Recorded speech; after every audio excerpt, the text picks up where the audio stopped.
Our secret taste recipe is to cook with lemon care. Kutties Healthy Samayal.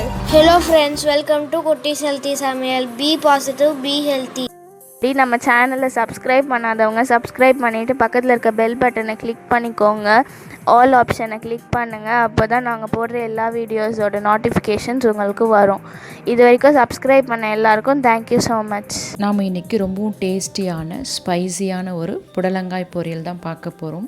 புடலங்காய் வாங்கும்போது இது போல் ஒரு முறை செஞ்சு பாருங்கள். செம்ம டேஸ்ட்டாக இருக்கும், ரொம்பவும் ஸ்பைசியாக இருக்கும். இந்த காய் வேண்டான்னு நினைக்கிறவங்க கூட வேணும்னு கேட்டு வாங்கி சாப்பிடுவாங்க. அந்தளவுக்கு ரொம்ப டேஸ்டியாக இருக்கும். வாங்க இது எப்படி செய்யுதுன்னு பார்த்துக்கலாம். இதுக்காக ஒரு மசாலா அரைச்சிக்கலாம். ஒரு கடாய் வச்சதில் 1 ஸ்பூன் அளவுக்கு சோம்பு ஆட் பண்ணிக்கலாம். அது கூடவே 1 ஸ்பூன் அளவுக்கு சீரகம் ஆட் பண்ணிக்கலாம். இதெல்லாம் 1 நிமிஷம் மட்டும் நம்ம ட்ரை ரோஸ்ட் பண்ணிக்கலாம். அது கூடவே 2 வரமிளகாயும் 7 பல்லு பூண்டை ஆட் பண்ணி வதக்கி விட்டுக்கலாம். காரம் உங்கள் டேஸ்ட்டுக்கு ஏற்றப்பறம் கூட குறைய ஆட் பண்ணிக்கோங்க. இது கொஞ்சமாக ஒரு 2 நிமிஷம் நம்ம வதக்கின பிறகு 2 தேங்காய் பத்தை அளவுக்கு சின்ன சின்ன பீஸாக கட் பண்ணி அதோடு ஆட் பண்ணி கொஞ்சம் வதக்கி விட்டுக்கலாம். இப்போ இதெல்லாம் வதங்கிடுச்சு. இது ஸ்டவ் ஆஃப் பண்ணி ஆற வச்சுக்கலாம். இது ஆறட்டும். இதுக்காக நான் இன்றைக்கி 2 புடலங்காய் எடுத்திருக்கேன். ஸ்கொயர் ஷேப்பில் கட் பண்ணி வச்சுருக்கேன். அதாவது 2 கப் அளவுக்கு இருக்கும். இப்போ இதெல்லாம் ஆறி வந்துடுச்சு. இது மிக்ஸி ஜாரில் ஆட் பண்ணி இது போல் கொரகொரப்பாக அரைச்சி எடுத்துக்கலாம். இது இருக்கட்டும். இப்போ நம்ம தாளிச்சிக்கலாம். ஒரு கடாய் வச்சு 2 ஸ்பூன் அளவுக்கு எண்ணெய் ஆட் பண்ணிக்கலாம். எண்ணெய் சூடான பிறகு 1/2 ஸ்பூன் அளவுக்கு உளுந்தும் கடலைப்பருப்பும் ஆட் பண்ணிக்கிறோம். அது கொஞ்சமாக வதங்கின பிறகு அது கூட கொஞ்சமாக கருவேப்பிலைகளை ஆட் பண்ணிக்கலாம். இது நல்லா நம்ம 1 நிமிஷம் அளவுக்கு வதக்கின பிறகு இது கூட 2 பெரிய சைஸ் வெங்காயம் பொடியாக கட் பண்ணி ஆட் பண்ணிக்கலாம். இது நல்லா நமக்கு வதங்கி வரணும். இது வதங்கிறதுக்காக தேவையான அளவுக்கு உப்பு ஆட் பண்ணிக்கலாம். உப்பு ஆட் பண்ணி நல்லா நமக்கு கலர் சேஞ்ச் ஆகி வர வரைக்கும் நல்லா வதக்கி விட்டுக்கலாம். வெங்காயம் நமக்கு ரொம்ப ப்ரௌனாக வதங்கி வர வேண்டாம். ஜஸ்ட்டு கலர் சேஞ்ச் ஆகி ஒரு டிரான்ஸ்பரண்ட் கலரில் வந்தால் போதும். இப்போ நாம் கட் பண்ணி வச்சுருக்க புடலங்காயை ஆட் பண்ணி வெங்காயத்தோடு சேர்த்து 1 நிமிஷம் அளவுக்கு நல்லா வதக்கி விட்டுக்கலாம். அந்த வெங்காயத்தோடய வதங்கும் போது அதிலே நமக்கு ஒரு 25% அளவுக்கு வதங்கி வந்துடும். இப்போ பாருங்கள் நல்லா வதங்கி வந்திருக்கு. இந்த ஸ்டேஜில் 1/4 ஸ்பூன் மஞ்சள் ஆட் பண்ணிக்கலாம். அது கூடவே 1/2 ஸ்பூன் அளவுக்கு குழம்பு மிளகாய்த்தூள் ஆட் பண்ணிக்கிறேன்.